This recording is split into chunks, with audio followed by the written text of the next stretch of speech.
All right. Virgos, in honor of celebrating our last full moon of the year, which also happens to be our super moon, well, one of our super moons of this year, which is going to be peaking on December the 4th, I thought it would be nice to delve into something else a little extra. So, coming from East Asia, there is a mythological tale of Yu Lao, and Yu Lao is the god of marriage. He tends to also be known as the old man under the moon. And it's said that he creeps in at night and he ties a red thread either around the ankles or around the pinky finger of one person and the thumb of another person that are fated to be together. Um, this whole concept of the red thread or red string is known as wan fen in Mandarin.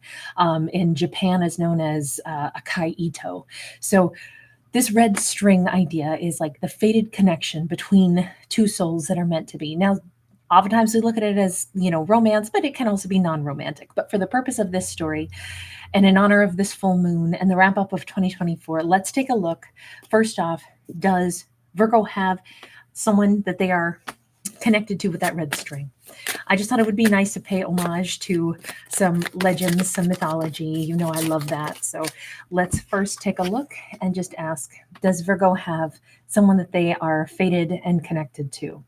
With a Four of Swords and an Ace of Swords.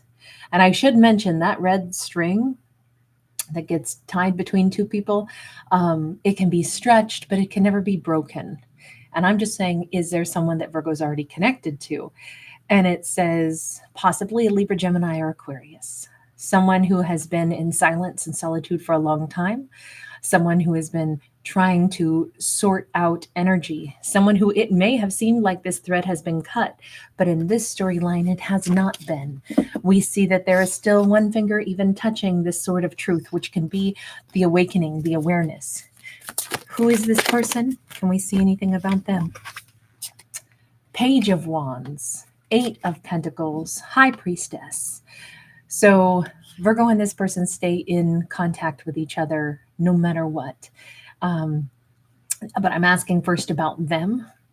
And as far as they go, they see Virgo like, I don't know if they remember Virgo under trees with red leaves, but the thought of Virgo has actually sustained them.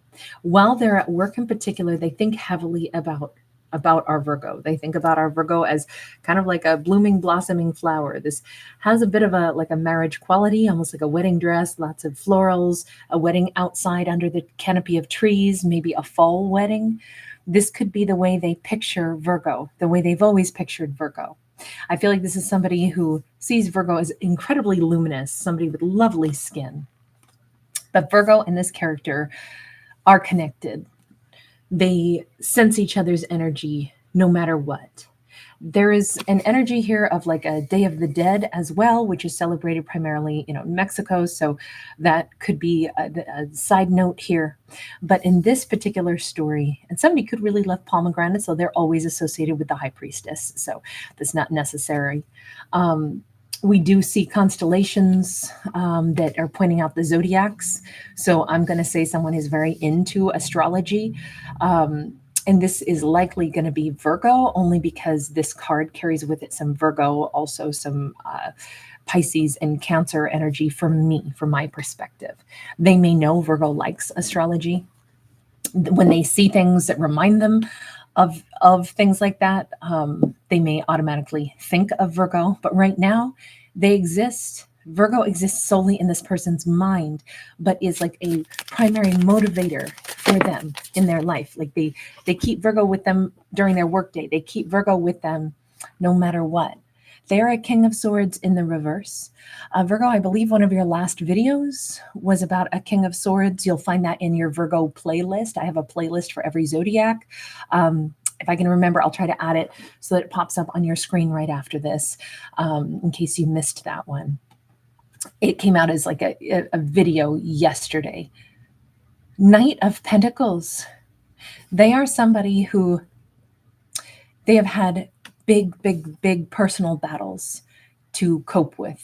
They are somebody who has been the reverse energy of who they should be. So a King of Swords should be clear-minded. This person is possibly muddled in their mind. Their thoughts maybe are troubled or have been, it's difficult for them maybe to find their identity. Normally, a King of Swords is very clear on who they are, what they want, how they want to operate. Please know I don't read for genders, but in this story, we're going to say him because we have a king.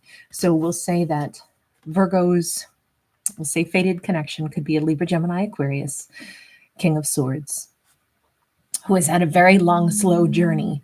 And during this long, slow journey that they have been on, it's pretty consistent that they don't show their face. So they have been out of sight for a long time.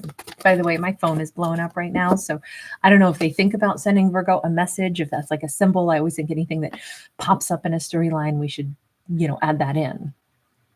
This is not a card of spying typically, but I look at it like that because this is somebody who is hiding again in amongst the autumnal fall colors and peering out. This is somebody who thinks heavily, especially during this fall. They, like all of November, October, November, they may have been really heavily watching Virgo from a hidden, vantage point. Checking up on Virgo a little bit. What were you thinking in regards to Virgo? We know you're still working on things. I don't see this person ready to come toward Virgo. 10 of Swords and 5 of Swords, they have hit somewhere in October or November. This person hit a really huge, like, pothole in their life, so to speak. They hit a really big roadblock. Things started to crumble underneath them. They fell into a massive issue, problem, conflict that really brought them to their knees. But then also, we got so much sword energy in this, don't we? It like made them pissed off. What was your 10 of Swords moment? You had a collapse, maybe a breakdown, a meltdown. The collapse was about love. Basically, they're going through a very uncomfortable awakening, which is super positive, but super unpleasant. Think of a birth process, mama's screaming, baby's screaming, everybody's yelling when, somebody's being birthed, right? But it's also a very necessary and very beautiful thing. It's where, we welcome new life into this world, is with the birthing process. So if it's like that, for a human mother, or, well, it doesn't even have to be human, anything that is, giving birth, any mother, whether it's animal or, human, it's the same situation, right? It's a difficult process that is utterly necessary. That baby cannot stay inside and grow to full size. It must come out and grow to full size. It always represents the opportunity for something to now finally expand. That is unpleasant, it is uncomfortable, and it is a lot to adjust to. So if they're having a massive meltdown or had a massive meltdown somewhere, and it could have been like literally around a beautiful sunset back in October, November, they may have had a massive meltdown. And it was because they're actually like feeling their heart.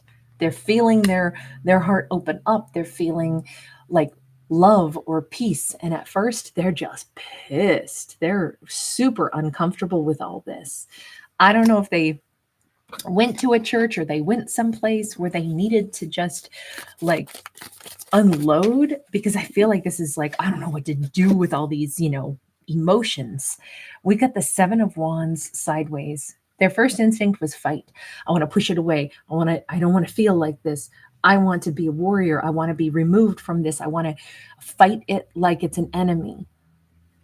Let me ask, with that Ace of Cups, was it love that you have for Virgo? Is that what you were really awakening to? 9 of Cups, 6 of Wands. It's so weird because it's like them realizing that maybe one of the happiest moments of their life was some time that they spent with Virgo. Either they went out on a date with Virgo and it was like $1 million. I don't know if they brought red roses or if Virgo wore red. Virgo could have red hair. Somebody's dressed up lovely for a date night. And that could have been like literally one of the highest points of their entire life. And they could be even pissed recognizing that, because it's like, How is it that that was the best thing? I mean, I remember how good I felt. I felt like $1,000,000 standing next to Virgo, seeing Virgo look at me. The look on Virgo's face, the fact that I got to be, standing beside Virgo, that they wanted to stand beside me, that was amazing. I felt incredible. Almost like maybe they're overwhelmed, frustrated, because that's where some of their best energy is, or their best memory is being with Virgo. A very specific date or time. I don't know if this is somebody who attended someone else's like wedding or some kind of party. Maybe it was a Valentine's Day thing, or maybe it was just, I don't know, there's some kind of a date.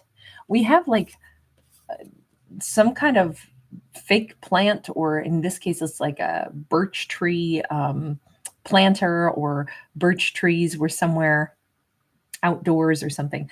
All I can say is Virgo made them feel like $1,000,000. And that's hard for them to remember that, because what do you do when it's like, okay, so wait, my own happiness isn't contingent upon just my own life? You mean the best part of my life was a brief moment that I spent with Virgo? And now that's what I realize. That's where I have my high points. So I need this Virgo back to have those high points again. This is actually, I can see why they're looking at it as an enemy. If that feels like they're powerless, like, oh, so I never get to be happy unless I can recreate that with Virgo. Knight of Cups. The thing is, this person is fighting not only the memory of the happiness that they shared with Virgo, but they do want to rush back in. They would do it right now if they could, but there must be some kind of obstacle, something here, because what is the thing blocking you from Virgo in your mind? Two of Cups, Ace of Swords. It's so interesting because this Ace of Swords is coming up out of a crystal heart. This time the sword is upright. At the beginning I said, does Virgo have somebody that they have the faded red string of destiny connected to them?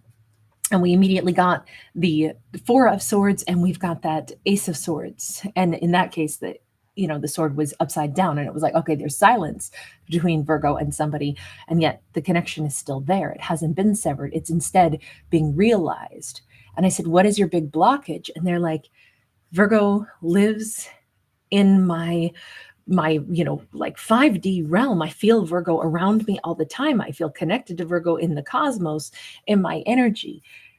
And I have to, though, talk to Virgo. I can't keep that sword pointed down. I have to turn it upright. I have to open my mouth and I have to talk to somebody that is, at this point, it almost feels like it's been a long time. Like Virgo has been living in the ether of their mind for such a long time. And they're like, I have to actually bring this back into my 3D world. 10 of Pentacles. The big obstacle is I want what's in my head to become something that is in my heart and my hands. Basically, I want to wrap my hands around Virgo's waist and give him a big old hug. I need that. So it's not really an obstacle other than taking energy and emotions that they feel in the 5D and actually bringing it into their world so it's tangible and it's touchable. It's basically like now they know they're not going to find that kind of happiness unless they actually get Virgo back in their arms. I mean, that's a simple interpretation of this. Why were you a King of Swords in the reverse? We have got a Page of Wands, and this is somebody who's finally coming out of their cave, right? That Page of Wands is somebody who's, and we have the owl over here beside them.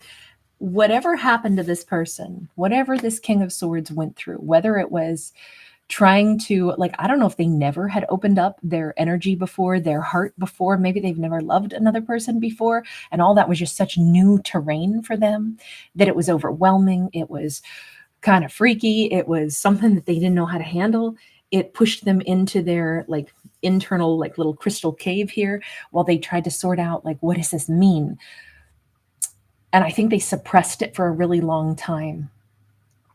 I think meeting Virgo pushed them to have to heal some things in themselves so that they could actually like embrace the idea that that's this weird thing is happiness.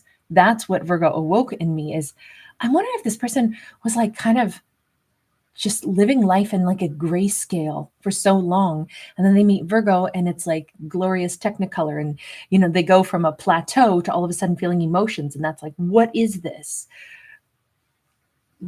They had to like digest this. This person moves very slow in figuring out what is this thing called emotion. So I don't know if Virgo saw traits in this person where they were like, maybe a little bit on the robotic side. Maybe this was somebody who tended to, you know, operate. Actually, let's change decks. Maybe this is somebody who had tended to operate like less in an emotional context and more just like, you know, a behavioral, like learned behaviors. Page of Swords. I definitely think Virgo paid close attention to this person to try to figure out, like, I think they almost were an oddity to Virgo as well. I think Virgo maybe had never met somebody like this King of Swords. We have the World. I think for Virgo, it might have immediately been like, this person, meeting this person, although I don't understand what it is, they've just changed my life somehow. I won't ever be the same. Tower in the reverse. It's also, Virgo knew from the very beginning, this starts a different chapter of my life, even though I don't know how it's going to go, and it's not going to happen right now. It almost feels like Virgo knew from the first time they met this person, like an inkling, this might be someone who changes my life, but I can tell it's not going to be like we're in harmony right away. Virgo might have even said, we have a long story together. I know it. Three of Wands. It begins today. I'll never be the same because we met, which is a great line from a Brandy Carlisle song. You might not miss this, but I will. I think that the song is called I Will. Three of Pentacles upright. Virgo knew this is forever someone who is interwoven into my life, even though I don't understand how we're going to be interwoven. Even here it says our energy is up in the sky somehow. I know I'm hearing that song, Meet Me, across the sky, up where the world belongs to only you and I. Love that song. Of course, it's an 80s track. I don't only listen to 80s, but lots of times that kind of music pops into my head. Meet me halfway across the sky. We have Eight of Wands sideways. Again, we're up in the sky. Meet me up there. You're going to have to give halfway. This is the scale. Like, you can't be selfish. You can't expect me to be willing to just accept what either breadcrumbs you're willing to give me, or if you won't open up your heart, I will not be with you until you open up your heart to me. I feel like Virgo proclaimed their emotions and even their certainty. Like, you are somebody very important to me. But if you can't meet me in that same acknowledgement and give to me equally, then you're not ready to be with me. I feel like that's how Virgo handled this. You have to meet me halfway. I will not like race after you, give you a space in my life while you perpetually are pulling away from me, or while you're still trying to ignore that to be in a loving bond, you have to love me back, and you have to not be afraid to do that. It's like Virgo already knew there was something special here, but until this person could match Virgo, meet Virgo, Virgo's like, I'm not doing anything about this. They have to, I won't chase. I will only go so far, and then they have to meet me halfway. Final message on this. Is that where this character is at? Are they getting close to meeting Virgo? We just see them in a painful, scary awakening. Nine of Pentacles, they're just now like wrapping their head around who they are. They're not ready to like leap into an action with Virgo, at least not from what I can see.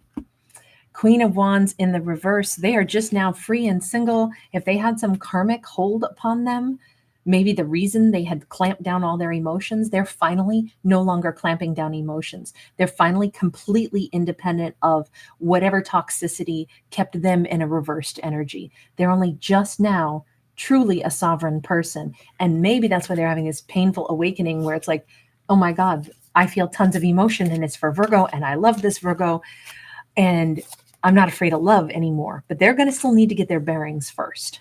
All right, I'm going to leave this here. Thank you guys so much for being here. Let me know if you enjoyed this story. Let me know if you guys want a part 2. Maybe we'll think about doing a part 2. All right, take care. Bye.